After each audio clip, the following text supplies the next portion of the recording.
Boa noite a todos. Vamos dar início a mais uma aula nossa do Grupo dos Afiliados Neurodigitais. Hoje o assunto que a gente vai discutir são os tálamos e a apresentação é da Amanda e do Daniel. Obrigado, pessoal. Por favor, vocês têm a palavra, tá joia? Boa noite, meu nome é Amanda e eu, juntamente com o Daniel, nós vamos apresentar hoje o tálamo. Tá bom?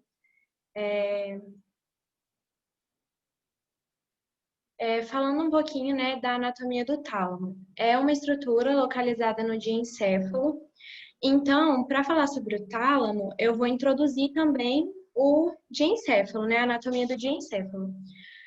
Superiormente ao mesencéfalo, a gente vai encontrar o prosencéfalo. O prosencéfalo, ele compreende o diencéfalo e o telencéfalo. Como a gente está falando de tálamo, né, eu vou dar mais prioridade para o diencéfalo. O diencéfalo, ele vai estar contínuo com a parte superior do mesencéfalo e a região denominada diencéfalo, ela vai estar localizada entre o tronco encefálico e os hemisférios cerebrais. Aí ela vai ser composta, como dá para ver aí na imagem do lado, pelo epitálamo, o tálamo, o subtálamo e o hipotálamo. Dentre essas regiões, a região que nós vamos falar hoje e a maior região do diencéfalo é o tálamo. Ele compõe cerca de 80% do diencéfalo e ele é composto por duas massas cinzentas que formam o tálamo direito e esquerdo. Elas são divididas pelo terceiro ventrículo. Aí, continuando, falando um pouquinho mais ainda sobre o diencéfalo. Ele é quase inteiramente cercado pelo hemisfério cerebral. Então, por isso, além da porção inferior do hipotálamo, apenas uma pequena parte, né, dessa estrutura, ela pode ser vista externamente. Dá para perceber isso nessa outra imagem que eu coloquei do lado, que é a vista anterior do diencéfalo, e dá para a gente ver algumas estruturas, mas eu vou falar muitas outras que vão ser vistas nos cortes, né, nas secções que eu vou mostrar mais para frente. Mas falando um pouquinho dessa estrutura que nós estamos vendo, imediatamente inferior ao quiasma óptico, a gente vai ver o tuber cinério. E no ápice, né, no seu ápice, vai ser encontrado o infundíbulo. O infundíbulo, ele está ligado, eu não sei se vocês estão vendo a minha setinha. Sim, né? Tá. O infundíbulo, ele vai estar ligado com a hipófise. E daí, como a gente sabe, né, que a hipófise, ela tem uma importância, né, uma grande importância, que vai estar ligada às secreções e tal, de hormônios. Eu vou falar um pouquinho mais também sobre essa relação dele com a hipófise um pouquinho mais para frente. Inferiormente ao tuber cinério, vai ser encontrado também os corpos mamilares, que eles vão conter os núcleos mamilares do hipotálamo. Essas estruturas que você mostrou, volta lá, por favor, são estruturas do hipotálamo, né? Isso. É o tuber cinério, os corpos mamilares, que são essas duas bolinhas que ficam projetadas para trás. E aí o tálamo ele vai ficar depois mais para cima e para trás um pouquinho, que você vai mostrar em seguida. Em outras imagens, isso. É porque aqui é só para a gente ter noção do que dá para ser visto externamente, né? Beleza. Sem secções. Aí, continuando ainda, falando do diencéfalo, vai ter essas regiões, né, do hipotálamo, como a gente estava falando, epitálamo e subtálamo. Eu vou falar um pouquinho de cada uma só para dar uma contextualizada, porque essas regiões elas têm bastante relação com o que a gente vai estar estudando hoje na aula, né? Então, falando um pouquinho do hipotálamo, ele está localizado abaixo do tálamo e ele possui conexões com o sistema límbico. Esse sistema ele vai influenciar a atividade do sistema nervoso autônomo e ele tem um papel fundamental, como eu já estava falando, né, na função neuroendócrina, devido à relação com a hipófise. O epitálamo, ele é uma parte relativamente pequena do diencéfalo e ele vai ser encontrado numa região mais inferior e posterior. Ele consiste principalmente na glândula pineal. Aí, falando um pouquinho sobre a glândula pineal. Ela é uma glândula endócrina que sintetiza melatonina e, por isso, ela vai estar bastante relacionada aí com os nossos movimentos, né, de sono e vigília. E também a abênula, que contém os núcleos abenulares. Já o subtálamo, ele vai ficar abaixo do tálamo, em posição lateral e posterior ao hipotálamo. Ele possui dois grupos celulares importantes, que é o núcleo subtalâmico, que ele vai ter conexões com os pícolas, com o globo pálido e a substância negra. O globo pálido, isso tudo a gente vai ver mais para frente nas imagens, mas o globo pálido, ele tem bastante, né, ele é bem importante para o controle dos movimentos. Aí a gente continua falando sobre a zona incerta. A zona incerta, ela é uma extensão superior da formação reticular do tronco encefálico. Aí, continuando, é bastante importante falar dessa parte, como eu já tinha falado, porque vários sistemas de fibras, eles atravessam o subtálamo em direção ao tálamo, por meio de projeções sensoriais ascendentes, fibras cerebelotalâmicas e fibras palidotalâmicas. Essas fibras, as duas últimas que eu falei, elas têm relação com a zona incerta. A cerebelotalâmica por meio do fascículo talâmico e a palidotalâmica por meio do fascículo lenticular. Agora sim que a gente vai falar especificamente do tálamo. Antes foi uma introdução, né? Só para eu também tranquilizar vocês, Amanda, desculpa te interromper. A gente tem que saber essas noções todas que você disse, né? Do hipo, do ep e do sub, mas na prática, nas imagens de radiologia, na ressonância, a gente não distingue isso tão certinho, igual você mostrou, tá? É muito mais para a gente entender e contextualizar, igual você disse, do que propriamente a gente enxergar isso certinho. O tálamo não, o tálamo é uma estrutura bem maior, né? Extremamente complexo, a gente brinca que é o mini cérebro, né? Tem várias funções e também tem vários núcleos que a gente também não consegue enxergar tão definidinho assim. Mas a sua localização, a importância que você vai mostrar, isso sim a gente tem que saber. Tá bom? Aí, continuando, agora eu vou falar especificamente do tálamo. Ele constitui, né, uma região formada por vários núcleos, como o Léo acabou de falar, né, que fazem conexões com o córtex cerebral. Aí alguns núcleos, eles vão ter particular interesse. A gente vai falar, o Daniel vai falar especificamente da função de cada núcleo, mas só falando assim, introduzindo, eles vão transmitir informações sensoriais para regiões do córtex sensorial. Eles recebem impulso do cerebelo e dos núcleos da base, estabelecendo conexões com o lobo frontal. E eles também têm conexões com áreas associativas límbicas do córtex cerebral. Até uma associação que eu vi que bastante autores fazem, né, que é com relação à importância do tálamo, porque ele é uma região de transição de informações sensitivas para as regiões corticais superiores. Até que eu vi que vários autores falam que o tálamo é como se fosse o secretário executivo do encéfalo, porque é como se ele organizasse as informações vindas da medula espinhal e também do tronco encefálico, né? Aí, continuando falando um pouquinho da anatomia. Anatomia externa. O tálamo, como deu até para ver nessa imagem anterior, né, o formatinho dele, ele tem um formato ovoide, e os dois tálamos, eles são unidos, na maioria das pessoas, né, pela aderência intertalâmica, que é composta por substância cinzenta. Deixa eu pegar aqui no mouse para vocês verem. A extremidade anterior de cada tálamo apresenta uma eminência chamada tubérculo anterior do tálamo. Também está aqui na foto, na imagem do lado. Um dos fascículos das conexões límbicas é a estria terminal. A estria terminal ela vai marcar a divisão entre o tálamo e o núcleo caudado. Aqui nós dá para ver a cabeça do núcleo caudado, né? Que eu vou falar ali.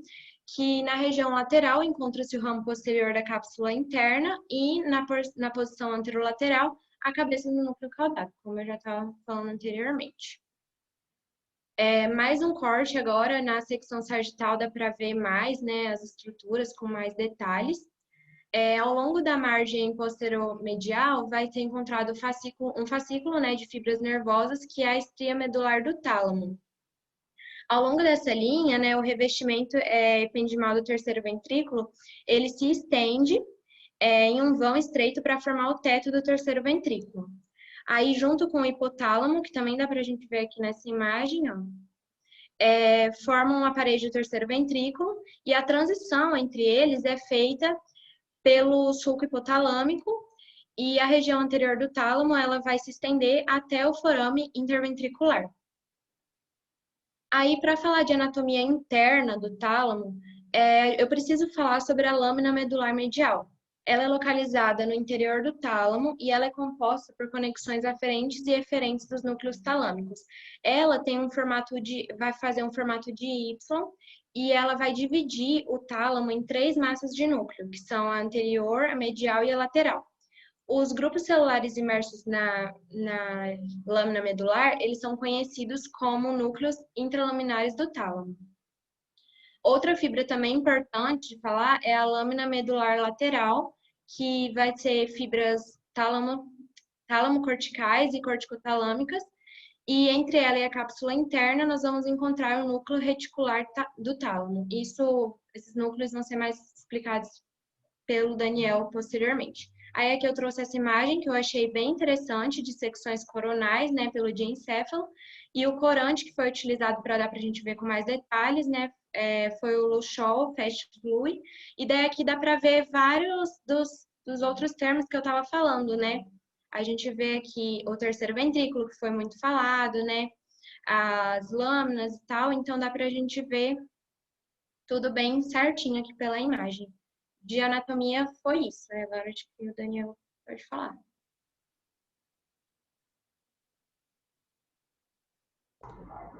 Boa noite a todos. Tendo em vista já tudo que a Amanda falou, eu vou comentar um pouco sobre a divisão funcional dos núcleos do tálamo. São muitos, mas eu acho que a gente não precisa se pegar tanto a questão dos nomes e o que faz cada um, mas sim absorver o que é a ideia geral do que o tálamo faz. Mas como eu não posso deixar de citar eles, eu vou começar a falar um pouco. O tálamo ele tem 5 grupos de núcleos específicos que já são bem delimitados e estudados. E cada núcleo, cada grupo de núcleos, eles correspondem por uma determinada atividade. Então, o grupo anterior ele está relacionado com a questão do sistema límbico, controlando também ou mexendo com o comportamento emocional da pessoa, pois recebendo mensagens trazidas pelo fascículo do mamilo talâmico, ele traz informações que vão modular modular o comportamento emocional da pessoa, e a partir daí ele vai alterar o comportamento emocional da pessoa ao transmitir as informações obtidas por ele para o córtex do giro do cíngulo. Prosseguindo, temos a questão do grupo posterior. O grupo posterior ele apresenta 3 núcleos, que são o pulvinar. Esse pulvinar é interessante a gente falar que ele não tem funções muito bem definidas, só que alguns estudos recentes determinou que se ele for retirado, algumas pessoas apresentam dificuldade de linguagem quando ele é lesado, mas não existe uma função indefinitiva sobre o que ele faz. Prosseguindo, temos o corpo geniculado medial, sendo que o corpo geniculado medial ele recebe informações das fibras da área auditiva e as repassa para a questão do córtex cerebral, via giro transverso. Seguindo, de maneira similar, mas só que se tratando da área visual, temos o corpo geniculado lateral, sendo que o corpo geniculado lateral ele recebe informações advindas do trato óptico, de trato de fibras ópticas, e as repassa para o córtex. Prosseguindo, temos o grupo mediano, sendo que esse grupo mediano... Só um minuto, pessoal.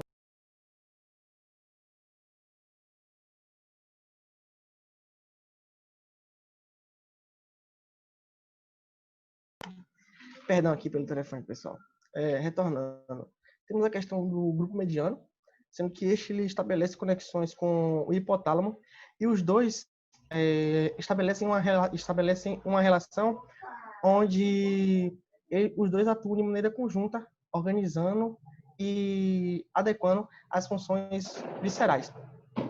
Seguindo assim, fora esses 5 grupos que eu havia comentado, existe também os núcleos que são inespecíficos, eles não pertencem a nenhum desses grupos, esses 5 grupos funcionais, e eles estão mais relacionados com a questão da ativação do córtex, pois a partir de estimulações elétricas feitas, se percebeu que quando a gente ativa esses determinados núcleos, uma grande área do córtex ele é ativada, mas não uma área específica, e sim grande parte do córtex.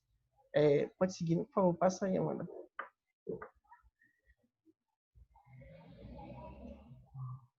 Seguindo, Temos o grupo lateral, que ele é um dos que contém mais núcleos do tálamo.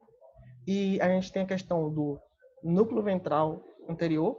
Ele é responsável pela questão da motricidade somática, pois ele recebe fibras eferentes em diferentes áreas e as repassam para a área motor do córtex.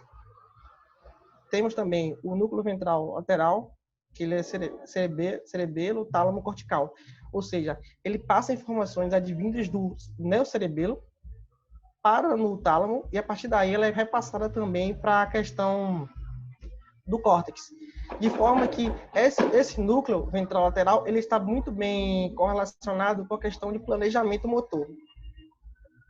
Seguindo também, temos o núcleo ventral posterolateral, ele está relacionado com a sensibilidade do corpo.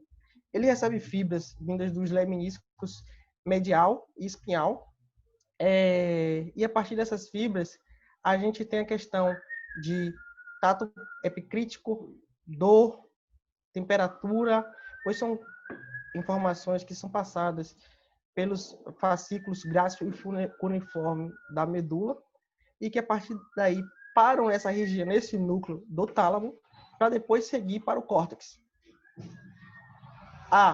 Não, depois eu falo essa parte. Temos o núcleo ventral posteromedial, ele está mais relacionado com a questão da sensibilidade da face, pois ele recebe informações advindas do nervo trigeminal, e a partir daí ele faz um trabalho similar ao do posterolateral, só que em relação ao indiferente do corpo, ele se trata da sensibilidade da face. E aí temos a mesma questão de dor, temperatura, tato crítico e tato protopático. Ademais, temos o grupo medial, que são compostos pelos núcleos intralaminares, que eu já havia comentado um pouco antes, que tem o papel de ativar também o córtex cerebral, mas diferente dos núcleos específicos, esses núcleos aqui eles são bem delimitados, a gente consegue enxergar eles, mas eles têm uma função meio que parecida com aqueles dos núcleos inespecíficos, que a gente não consegue delimitar com muita clareza. Temos a questão também do núcleo dorsomedial, que ele está lá presente no grupo medial, e sua função está mais relacionada com a questão de emoções, tomada de uma iniciativa, de atenção, uma questão de fuga e do estado de vigília. Prosseguindo, temos o núcleo reticular. Esse núcleo reticular ele tem uma função que é basicamente moduladora sobre os outros núcleos, pois ele não possui conexões com o córtex, ou seja, a função dele é mais ou menos administrar o trabalho dos outros núcleos. Pode passar, por favor, Amanda. Assim aqui, de maneira representativa, temos a questão de a distribuição dos núcleos pelo tálamo, mas só que é preciso saber também que na prática não é tão bonitinho assim para poder a gente enxergar, mas de uma maneira que para poder ficar mais intuitivo o aprendizado, a gente pode perceber aqui que cada região do tálamo, essas divisões funcionais, elas ativam uma determinada área do córtex pré-frontal e realizam uma determinada atividade, seja ela sensitiva, seja ela motora, seja ela emocional. Pode passar, por favor, Ana? Assim, dessa forma, a gente pode falar então sobre o que eu considero mesmo importante da gente aprender sobre o tálamo, que são as funções dele. Eu acredito que essa questão de decorar nomes não é tão importante assim. É mais importante você saber qual é a função do tálamo, para caso você encontre um problema relacionado com aquele tipo de funcionalidade, você saber que está no tálamo e a partir daí você procurar o nome para poder identificar exatamente onde está o problema. Assim, de uma maneira, fazendo um resumão, a gente pode chegar à conclusão que a função do tálamo ela é repassar as sinapses recebidas da medula de vias aéreas superiores, entre outras, para o córtex. Ou seja, de maneira similar a esse plug que eu botei aqui, essa extensão, assim também funciona o tálamo, com a diferença de que o tálamo ele participa também ele não só recebe e redistribui, ele também interpreta os sinais e ele modula os sinais para que o córtex entenda. Então, não dá para se acreditar que sem o tálamo, o córtex poderia interpretar os sinais advindos de diversas regiões do corpo. Ele tem também função sensitiva, pois, como eu falei, ele recebe as sinapses nervosas referentes ao tato epicrítico, dor, temperatura, dentre outros. E, por conta disso, ele repassa também essas informações para o córtex. Só que é importante a gente comentar que o tálamo ele também processa algumas funções sensitivas, ou seja, ele interpreta algumas dessas funções, como dor, temperatura. Só que ele não interpreta elas de uma maneira muito bem específica, pois a pessoa pode pegar um objeto, a pessoa sente que está com o objeto na mão, ele sente o tato dele, porém ele não consegue determinar o objeto se o córtex não entrar em ação, por conta da questão da estereognosia que o córtex faz, não o tálamo. Mas, dessa forma, o tálamo também consegue interpretar informações. O tálamo não sente dor, mas ele consegue, sim, interpretar as informações dolorosas vindas de outras regiões do corpo. Ele tem função motora, pois, como eu falei, ele recebe tratos e fascículos que vêm do cerebelo e, principalmente, estão bem relacionados também com a questão de planejamento motor. Então, se o tálamo não funcionar de maneira correta, as pessoas não terão um planejamento, um funcionamento motor tão bem, porque as informações que passam do cerebelo, que é o centro motor do corpo, né, que mais ou menos que pensa as informações, passam pelo tálamo antes de partir para o córtex. A seguindo, temos a questão do comportamento emocional, pois o tálamo ele está relacionado também com a questão de raiva, tristeza, dentre outros, pois ele está conectado com o sistema límbico. O sistema, dessa forma, ele recebe informações vindas do meio externo, processa essas informações e passa essas informações para o sistema límbico, onde lá vai ser processada e finalizada a informação. E também tem a função do tálamo, que é a ativação do córtex, pois determinadas áreas do córtex, elas são ativas, ou seja, elas têm sua intensidade de atividade aumentada somente após o tálamo requerir esse aumento de, por assim falar, né, a grosso modo, o tálamo tem que requerer que essa determinada parte do córtex tenha sua atividade iniciada. Então, por aqui, só por essas imagens que eu coloquei para poder retratar, temos a questão da extensão, que representa mais ou menos o tálamo, que recebe diversos sinais de todo o corpo. Ele processa esses sinais, manda para o tálamo, e esses sinais podem ser de diversas ordens, como aqui no primeiro, onde tem um rapaz fugindo, um sinal de fuga.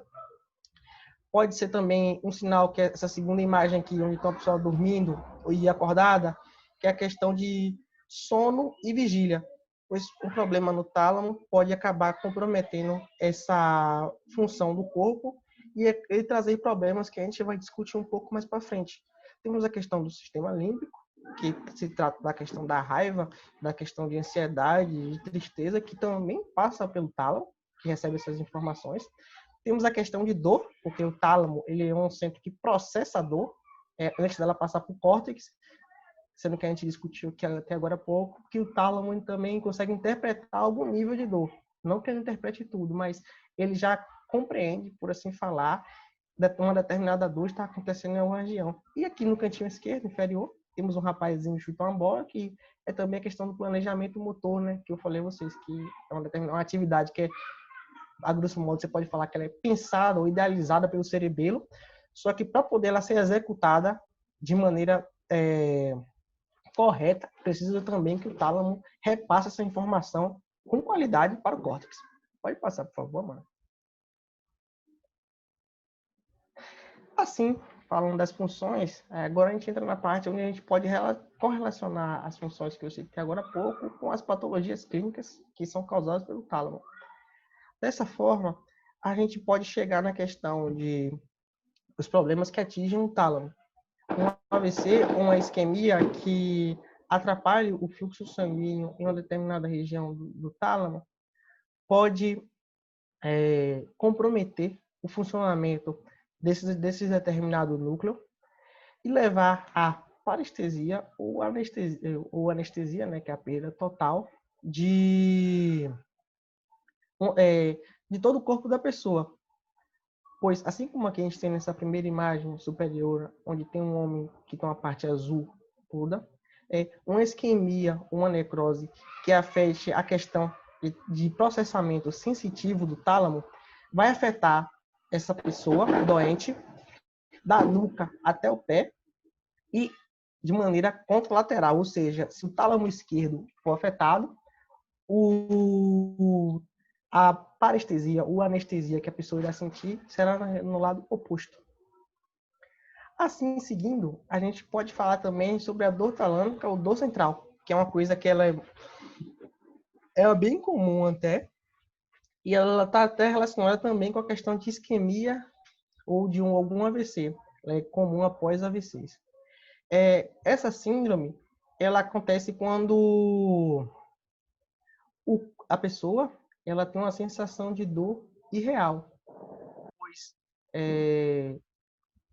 o centro de tratamento da dor do tálamo foi comprometido, então ele começa a interpretar a dor, ele começa a gerar, acreditar que está sentindo uma dor que não existe, pois o nervo periférico não está passando aquela informação para ele, mas ele sente no membro que está tendo alguma dor ali, de uma maneira inespecífica. Por exemplo, outra maneira de acontecer também uma dor talâmica é se a gente tiver algum nervo lesado, durante a recuperação daquele nervo, se eu puder houver a recuperação, ou algum nervo adjacente, mandar alguma informação desencontrada para ele, ele pode acabar interpretando aquela informação errônea como dor. E isso tem uma coisa que é bem complicada ao passar do tempo, porque vai reduzindo o limiar de dor que aquela determinada pessoa suporta. Ou seja, pessoas que têm dor central, ou seja, uma dor no sistema central, ou dor talâmica, como a gente está falando aqui agora, elas, com o passar do tempo, elas acabam resistindo menos à dor, ou seja, cada toque, cada vez mais leves, gera um sintoma de dor na pessoa, ou um incômodo, ou alguma situação assim, porque o tálamo, ele acaba interpretando aquele sinal, que seria de um simples toque, ou até uma dor leve, como algo grave, ou até, na maioria das vezes, não existe lesão nenhuma, mas o tálamo acaba interpretando o que está sentindo uma dor, justamente porque uma isquemia havia afetado antes o núcleo de tratamento da dor. Prosseguindo, temos a doença priônica, ou também conhecida como insônia fatal. Ela é muito rara, tem a ver com os prions, onde, no caso, afeta o núcleo que trata da vigília e do sono, como eu havia falado antes. Esse núcleo, após afetado, a pessoa acaba tendo dificuldades para dormir e acaba se tornando progressivo. É uma doença que a pessoa morre entre 8 e 18 meses, não tem cura e ela é basicamente hereditária, pois como aquela questão que eu havia falado no slide anterior de sono e vigília, ela acaba sendo perdida, a pessoa simplesmente não consegue dormir. Temos também a questão de um tumor. Um tumor, como eu havia dito, minha amiga também havia falado, um tumor pode comprimir uma determinada região do tálamo e gerar também esses problemas. Gerar os problemas, como eu havia falado, a questão da parestesia, de movimentos descoordenados. Porém, a questão do tumor é que ela é mais progressiva. A pessoa não acorda já sentindo um problema grave. Acorda e sente uma parestesia na face ou no braço, no corpo, e isso vai aumentando conforme o tempo. Outra questão também é um tumor ali próximo ao tálamo, que pode acabar afetando o núcleo do óculo motor, e aí acabar gerando um certo problema na questão do efeito consensual, né? Que quando um olho realiza uma determinada ação, teoricamente o outro olho tem que realizar aquela mesma função.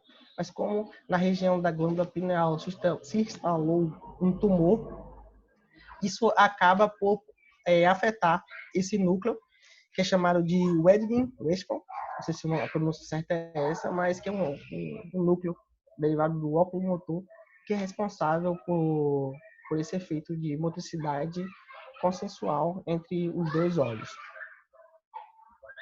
Aí, diante disso, a gente pode falar sobre os sintomas que estão relacionados com as patologias clínicas do tálamo, ou seja, temos a questão do hemibalismo.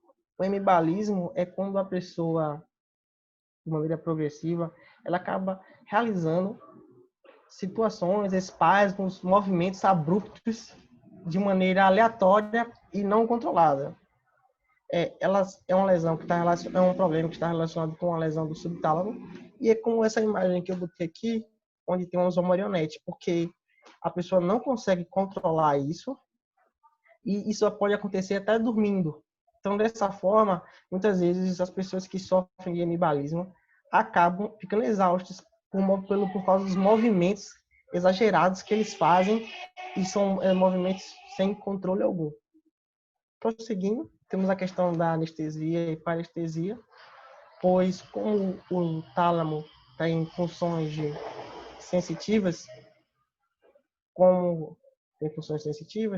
podemos ter questões de anestesia ou parestesia, ou seja, perda de sensibilidade, tato epicrítico, pressão, temperatura, dor, por conta do tálamo. Lembrando sempre que essas questões sensitivas e motoras que ocorrem com o paciente, elas são sempre contralaterais, ou seja, se a mão esquerda dele está com um problema, é sinal que o lado direito do tálamo dele foi afetado. Como temos também a questão da hipertensão craniana, que ela está bem relacionada com a questão de um tumor, pois ele acaba ele acaba tapando o aqueduto cerebral, e isso aí acaba levando a pressão intracraniana, pois a circulação fica comprometida, e a partir dessa compromissão comprometida acaba gerando uma dor e outros problemas para essa pessoa. Diante de tudo que a gente conversou aqui agora, existia antes um tratamento para a questão desses problemas talâmicos, que era a talamotomia, que era a remoção de alguma determinada parte do tálamo que estivesse comprometida. Ela ficou bem famosa na década de 50, só que com a introdução de alguns medicamentos que reduziam a atividade do tálamo ou controlavam esses efeitos adversos, ela acabou caindo em desuso, porém, depois de um tempo, ela acabou retornando, agora com uma versão diferente, que em vez do núcleo ser retirado, é apenas colocado um eletrodo na cabeça da pessoa que meio que mata aquele núcleo.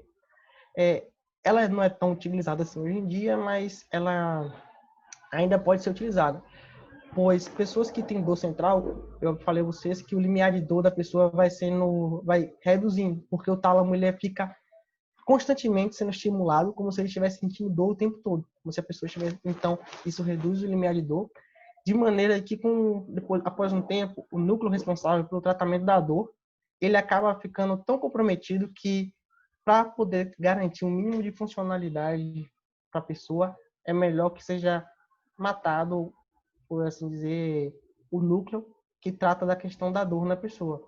É melhor que a pessoa não sinta dor alguma, ou sinta dor de uma maneira mais leve, do que vive naquela constante agonia de dor.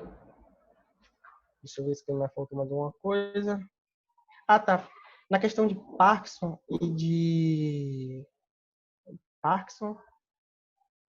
na questão do Parkinson, ela também pode ser usada para a questão de tremores, pois como ela recebe informações do neocerebelo, a questão dos tremores espontâneos, que vem do neocerebelo, se você retirar o núcleo, você consegue reduzir ou abolir em alguns percentual a questão dos tremores que a pessoa que tem um Parkinson, e aí você consegue restaurar pelo menos um pouco da qualidade de vida daquele paciente. É importante lembrar que na questão da dor central, na questão de tremores como no Parkinson, não existe uma cura 100%, e você nunca consegue reduzir a dor 100% da pessoa.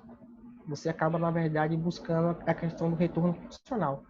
Você acaba tentando trazer para a pessoa uma melhora na qualidade de vida e não a cura definitiva, pois a cura definitiva não existe quando a gente está se tratando de um problema talâmico. Pois, diferente do cerebelo, que ele acaba, a depender do tipo de lesão que você possui, ele acaba se recuperando, ou regiões adjacentes assumem aquela função no tálamo, os núcleos, que têm funcionalidades bem específicas e nenhum acaba tomando um dever que era de algum outro núcleo. Sendo assim, acabou aqui as patologias clínicas, agora a gente vai entrar na questão dos casos clínicos. Você vai querer falar isso, Amanda? Eu vou falar o primeiro. Foi ótimo, viu, Doente. pessoal? Só para antes de entrarem, vocês falaram muita coisa difícil da parte clínica e de anatomia. Depois, no final, eu vou mostrar para vocês como é que a gente enxerga algumas estruturas na ressonância, que eu quero que vocês saiam assim, sabendo quando pegarem um exame lá no hospital, no internato, o médico falar para vocês, essa lesão está no tálamo, e vocês saberem que está no tálamo, por quê, onde é que é, como é que a gente olha. E o contrário também, às vezes não falaram ainda, mas você batem o olho e já sabem reconhecer. Então, vou falar depois na ressonância para vocês saírem com essa ideia, tá? Vai lá, Amanda. O primeiro caso clínico é doente do sexo feminino, 64 anos, destra, portadora de hipertensão arterial crônica em tratamento regular. Ela foi à consulta por dificuldade de emissão da linguagem, sem envolvimento da consciência, e amnésia de eventos anterógrados e retrógrados recentes. Aí a imagem... Aí. Tem a imagem da tomografia axial computadorizada. Você quer falar, Léo? Posso falar, ó. Vamos lá. Do lado esquerdo me parece que é sem contraste, do lado direito é com contraste, tá? A gente tem essa lesão ovalada, hipodensa na toma, né, pretinha, comprometendo a porção anterior ventral do tálamo esquerdo. E aí depois ele mediu ali do lado direito com as setinhas ali, tá medindo, né? Mas é uma lesão bem focal na porção anterior do tálamo esquerdo. É aquilo que eu falo para vocês, radiologia é difícil a gente ficar falando o que é só olhando uma imagem, sem rodar todos os cortes, e na tomografia também às vezes fica limitado. Mas, como diferencial, cabe, por exemplo, um tumor, porque é uma lesão bem ovalada, bem redondinha, mas não afastaria, por exemplo, uma hipótese de alguma injúria vascular. E, embora não me pareça, porque a lesão é muito grande, lembra uma lesão ovalada, focal, mais bem definida. Então, teria que fazer uma ressonância para ver melhor todas as sequências, o padrão na difusão, mas, em primeiro lugar, tumor, em segundo lugar, só vendo isso que a gente está vendo aqui, vascular. Aí o que foi de discussão do caso é que foi apresentado um caso de demência de instalação aguda por lesão, né, do tálamo esquerdo, igual o Léo falou mesmo. A tomografia axial cerebral realizada mostra uma superlacuna talâmica esquerda. A partir dessa informação, a doente apresenta alteração de memória, como perda de memória e retenção. As conclusões: lesões do tálamo acompanhadas de demência são frequentemente bilaterais e localizam-se preferencialmente nos núcleos anterior e médio, assim como o Léo também falou, né? Existem alguns casos de alteração de memória secundários e infartos unilaterais do tálamo, ou que se relacionam com a defiração tálamo-cortical. É isso. Se quiser dar mais uma olhadinha na imagem. Ó, só para conceituar alguma coisa para vocês. Não sei quanto mediu essa lesão, a gente só chama de lacuna até 1,5 centímetros, tá? E não existe o termo superlacuna, a gente não escreve isso. Então, não sei se estava errado de onde você pegou, se a tradução não foi exatamente essa, mas... É que estava em inglês, aí eu acho que talvez foi erro de tradução. Tá.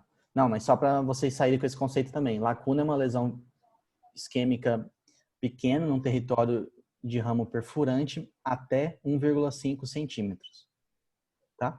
Essa dúvida que eu falei para vocês na tomografia, se era um tumor ou um vascular, se fizesse a ressonância, a gente não teria dúvida, porque essa lesão aguda restringiria muito. Então, por isso que eu expliquei essa dificuldade só com a tomo para vocês. Tá? Tem mais? Opa! Tem mais um caso clínico, mas esse caso clínico eu tive muita dúvida na questão das ressonâncias. Eu matei mais ele pela questão dos sintomas. Paciente, É o contrário de 54 mim, anos. ô Daniel. Paciente, 54 anos, estava conversando ao telefone quando subitamente apresentou parestesia em hemisfério esquerda. Grave C, hemisfério esquerda. Que progrediu para todo o hemicorpo esquerdo dentro de 5 minutos. Ele ficou massageando a face durante esse período, não apresentou nenhuma melhora e por isso foi ao hospital. Não teve alteração visual, diplopia, disfasia, paresia ou dificuldade para falar nesse período. Ao exame, ele apresentava consciente e sem alteração cognitiva.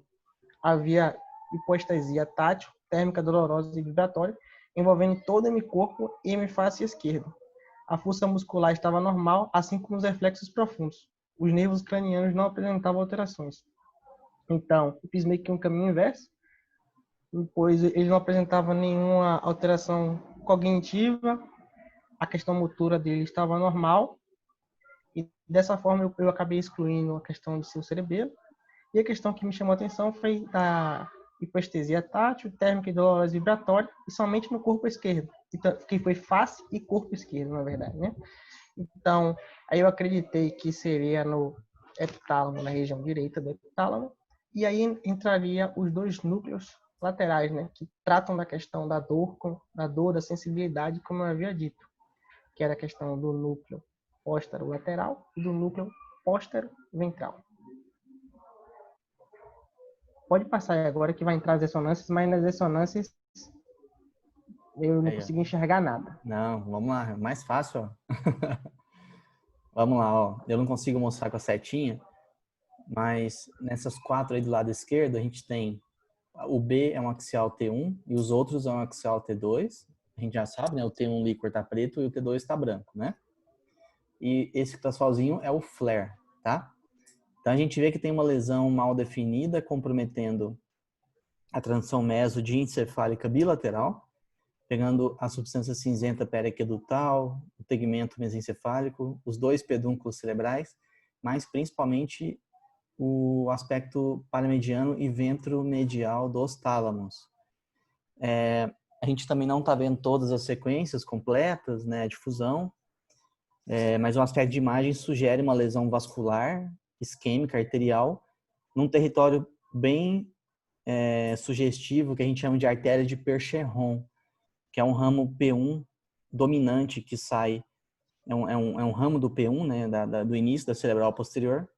Ao invés dele, um de cada lado ter a sua irrigação, ela é um tronco dominante único que irriga os 2 lados. Então, vamos dizer assim, ocluindo esse trombo, né, entupindo esse vaso, a gente vai ter toda essa repercussão que a gente está vendo aí nas imagens. Então, o diagnóstico seria uma isquemia no território da artéria de Percheron. Eu pensei em isquemia porque foi rápido a questão, né? Foi em 5 minutos Claro, a evolução que foi houve. súbito. Se fosse um tumor, seria uma coisa mais progressiva, mais lenta, como eu tinha dito antes. Sim, perfeito. Pode prosseguir. Era o último caso, professor. E o diagnóstico era esse mesmo? Foi isso. O diagnóstico era esse mesmo, professor. Joia. Tá bom. Agradeço vocês. Alguém tem alguma pergunta? Eide, Júlia, a outra Amanda. E deixa eu só descompartilhar a tela de vocês para eu mostrar aqui na ressonância. Vai ficar bem didático para vocês. Sim, vamos lá.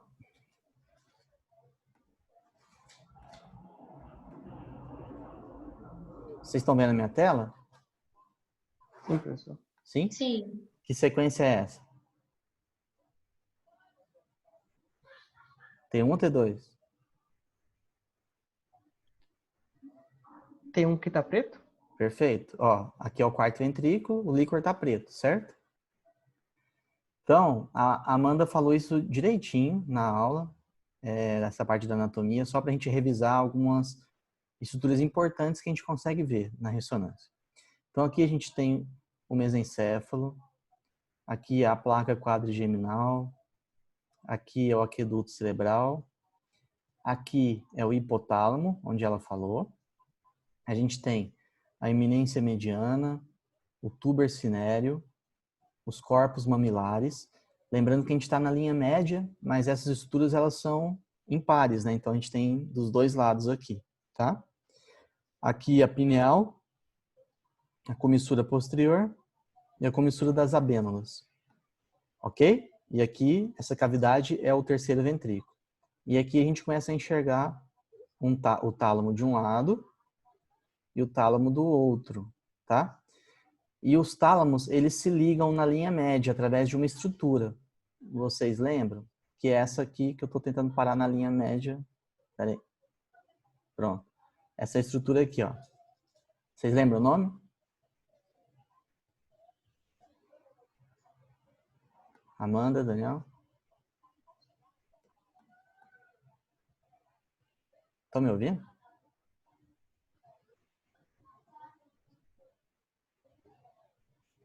Pessoal, vocês estão me ouvindo? Sim. Sim, professor, sim. Lembram ou não? Entuminescência, não. É por aí, ó. É aqui, ó.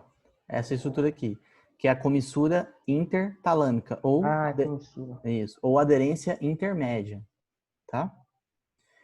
Então, ó, deixa eu só dar uma janelada aqui ver se eu consigo também para vocês verem. Deixa eu ver se eu consigo. Não é isso aqui não, não é isso.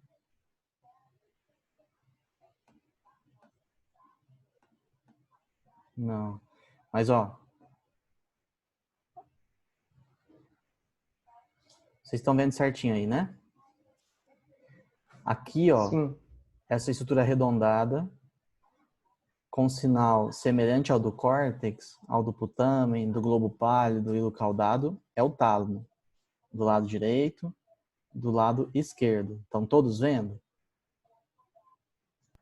Sim. Tá? No meio, como é que chama essa estrutura?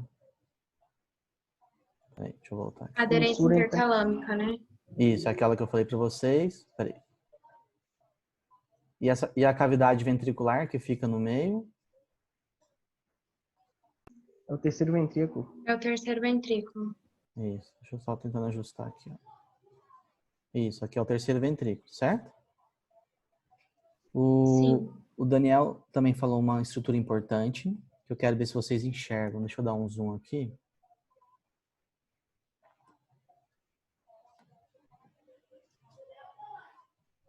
Deixa eu ver se eu consigo mexer aqui. Que é o fascículo mamilotalâmico, né? Que você falou, Daniel? Isso, professor. Então, essas duas bolinhas são os corpos mamilares que eu acabei de mostrar para vocês no sagital. E aqui eu estou mostrando no axial, tá? Aqui o hipotálamo também, o tuber cinéreo. Ó. Estão vendo que aqui tem uma bolinha branca e aqui tem outra bolinha branca? Bem sutil. Se você seguir essa imagem de cima para baixo, ó, ela sai dos corpos mamilares e vai até a porção paramediana dos tálamos. Isso é o que você falou do fascículo mamilotalâmico. Por que é importante a gente saber isso? Porque quando a gente tem alguma lesão no tálamo que pega esse fascículo, o corpo mamilar ele atrofia e como faz parte do circuito límbico, o paciente pode ter alteração da memória, certo? Ó, aqui eu vou mostrar de novo, ó, que é o corpo mamilar. E aqui, essa estrutura linear é o fascículo mamilotalâmico dos dois lados. Um lado.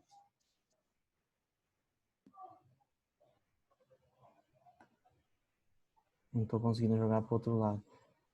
Mas sai do aspecto paramediano dos tálamos e vai até os corpos mamilares. Tá certo? Fazendo parte do fascículo mamilotalâmico. Ver se assim eu consigo melhor. O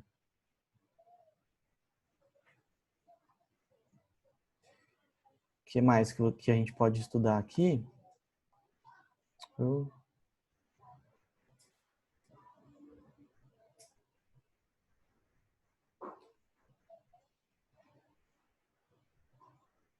Basicamente é isso, pessoal, em relação aos tálamos da anatomia macroscópica. Aqui, ó, na porção lateral do tálamo, onde eu estou desenhando aqui agora, é a cápsula interna. O braço anterior, o joelho e o braço posterior. Medialmente, a cápsula interna são os tálamos. Tá bom? É bem tranquilo de a gente ver na ressonância. Muito mais simples, entre aspas, do que todo esse conhecimento dos núcleos que a gente não consegue definir isso muito bem pela imagem. Fechado? Alguma pergunta? Não, professor. Amanda, Daniel, Júlia, Eide, tudo certo? Tudo certo, Léo. Tranquilo. Então tá, eu agradeço vocês mais uma vez. Tenta me mandar, por gentileza, os posts até domingo, segunda, e a gente vai se falando nas próximas.